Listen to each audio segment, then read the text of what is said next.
भागवत जी कहते हैं कि खाना जब दोपहर को खाएं और सुबह खाएं, सुबह और दोपहर, ये दो बात। वो ये कहते हैं कि दोपहर और सुबह का खाना खाएं। वैसे तो वो कहते हैं दोपहर का ना खाएं, दोपहर का खाना सवेरे खाएं। लेकिन अगर आप खा ही रहे हैं तो वो ये कहते हैं कि तुरंत विश्रांति लें, खाते ही आराम करें, काम कोई ना करें। कब तक? 20 मिनट। 20 मिनट विश्रांति लें। और उसको उन्होंने एक्सप्लेन किया है कि वो विश्रांति जो होनी चाहिए वो आपके शरीर को, जो बायां हाथ है इसको नीचे करके दाएं हाथ को ऊपर करके वाम कुक्षी अवस्था में लेटे। भगवान विष्णु को लेटे हुए देखा शेषनाग पर, बस उसी परिस्थिति में लेटे, उसी स्थिति में लेटे। क्यों? Left side. आप जानते हैं हमारे शरीर में 2 नाड़ियां हैं, वैसे तो 3 है, 3 नाड़ियां, एक सूर्य नाड़ी है, एक चंद्र नाड़ी है, एक मध्य नाड़ी है।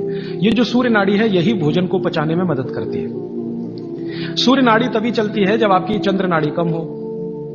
भोजन पचाना है सुबह का और दोपहर का, सूर्य नाड़ी तीव्र होनी ही चाहिए। तो लेफ्ट साइड में लेटो तो तुरंत सूर्य नाड़ी शुरू हो जाती है। वैसे तो अगर आप स्वस्थ हैं तो खाना खाते ही आपकी सूर्य नाड़ी अपने आप शुरू हो जानी चाहिए। नहीं हो रही है तो लेफ्ट साइड में लेट जाइए, लेटते ही शुरू हो जाएगी। 20 मिनट जरूर लेटे। फिर आप कहेंगे जी नींद आ गई, तो भागवत जी कहते हैं ले लो एक झपकी। वो ये कहते हैं रोको मत इस नींद को। जो सूत्र उन्होंने लिखा है कि दोपहर भोजन के बाद या सुबह भोजन के बाद अगर आपको आलस्य है शरीर में, तो वो कहते हैं कि बिना संकोच इस झपकी को ले लो।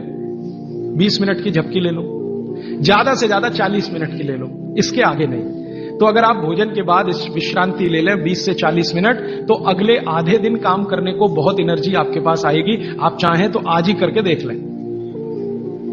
मैं इस सूत्र को वैसे कल विस्तार से समझाने वाला हूं कि शरीर के 14 वेग होते हैं, वेग, उनको कभी भी रोके नहीं। उसमें से निद्रा है, नींद जो है ना, ये एक वेग है। तो वो कहते हैं कि दोपहर के खाने के बाद अगर आलस्य आ रहा है तो ये स्वाभाविक है, क्योंकि खाना खाते ही जठर अग्नि प्रदीप्त होगी। अग्नि प्रदीप्त होने के लिए मैंने आपसे कल समझाया था ना, ब्लड की जरूरत पड़ेगी। तो सारे शरीर का खून पेट में रहता है जब तक खाना पचता है। तो बाकी अंगों को खून की कमी है तो प्रेशर बढ़ेगा, तो ब्रेन को प्रेशर आता है, तो ब्रेन रिलैक्स होना चाहता है, इसलिए भोजन के बाद आपको सुस्ती आएगी ही। ये प्रकृति का नियम है। तो आप ले लेना उस नींद को, छोड़ते क्यों हैं? बहुत कीमती है, लोगों को मिलती नहीं। गोलियां खाते हैं फिर भी नहीं आती।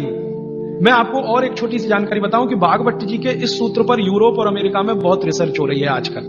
और ब्राजील और मैक्सिको और ऑस्ट्रेलिया, तीनों देश की सरकारें 2008 में कानून बनाने जा रही हैं कि हर एक कर्मचारी को लंच के बाद झपकी लेने के लिए ब्रेक देना कंपलसरी है। तो उन्होंने ये महसूस किया है कि जिन कर्मचारियों को दोपहर खाने के बाद वो झपकी लेने की छूट दे रहे हैं, उनकी काम करने की एफिशिएंसी 3 गुना बढ़ गई है। तो आप भी महसूस कर सकते हैं। और माताओं बहनों को तो विशेष विनती है, क्योंकि आपका घर का काम भी कुछ कम नहीं है। किसी भी फैक्ट्री को चलाना बहुत आसान है, घर चलाना बहुत मुश्किल काम है। और घर में भी सबसे मुश्किल काम है बच्चों को बड़ा करना। मैं मानता हूं दुनिया में इससे बड़ा कोई काम नहीं। तो आपको काम तो घर में भी है, आप भी भोजन के बाद एक झपकी लेने का नियम बना ही लो। सब काम छोड़कर झपकी ले लो आप।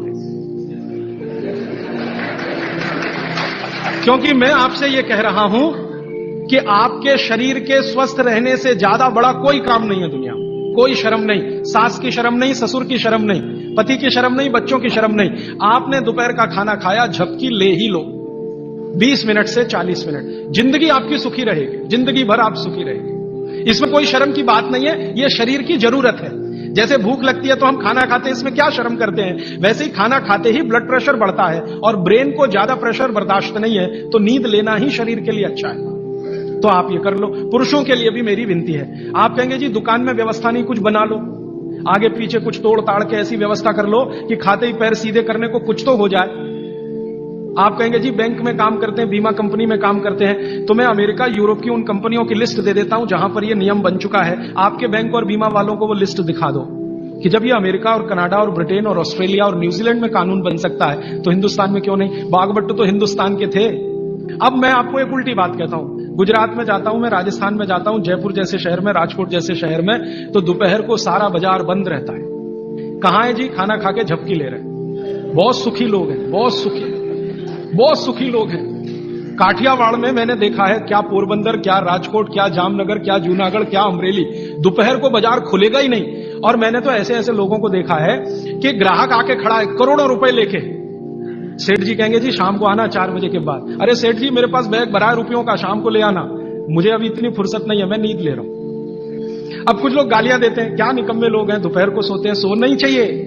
जो पुराने शहर है ना हिंदुस्तान में, हर जगह ये देखने को मिलेगा, दोपहर के खाने के बाद सब झपकी लेंगे ही। अच्छा, अब इसका उल्टा सूत्र है आगे का। तो शाम के भोजन के बाद कभी भी विश्रांति नहीं लेना। माने 6 बजे खाना खा लिया तो 8 बजे ही जाना सोने के लिए, उसके पहले नहीं। क्यों? सुबह का जो है क्रम शाम को उल्टा है। सुबह सूर्य का प्रकाश है, पवन का स्पर्श बहुत तीव्र है, शाम को सूर्य का प्रकाश बिल्कुल नहीं है। तो शाम के लिए वो ऑब्जर्वेशन करके कहते हैं कि कभी भी खाने के बाद तुरंत सोना नहीं। अगर सोएंगे तो हार्ट अटैक, डायबिटीज, सब बीमारियां आने की संभावना। अब आगे एक तीसरा सूत्र उन्होंने लिखा है, दोनों को शायद मिलाया उन्होंने।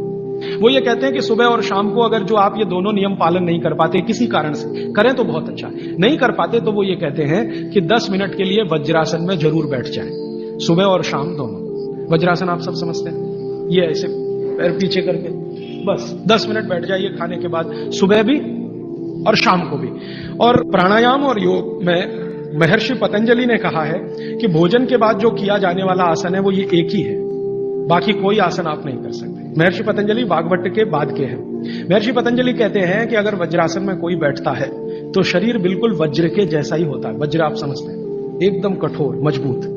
अब मैंने हिंदुस्तान के कई लोगों को देखा, गांधी जी को तो मेरे आंखों से नहीं देखा, शोभाकांत जी ने देखा है। गांधी जी घंटों घंटों वज्रासन में बैठते और आप देखो एकदम पतला दुबला शरीर और अंग्रेजों की लाठी खाने को हमेशा तैयार। वो वज्रासन की कृपा है गांधी जी। गांधी जी कोई आसन नहीं करते थे, कोई प्राणायाम नहीं करते थे। सुबह घूमने जरूर जाते थे और घंटों घंटों 3-3 घंटे तो लोगों ने उनको देखा बिना हिले डुले वज्रासन में बैठ के चिट्ठी लिख रहे, किताब पढ़ रहे वगैरह वगैरह। तो शरीर की बहुत सारी क्रियाएं एकदम दुरुस्त रहती। ये 3 सूत्र हुए।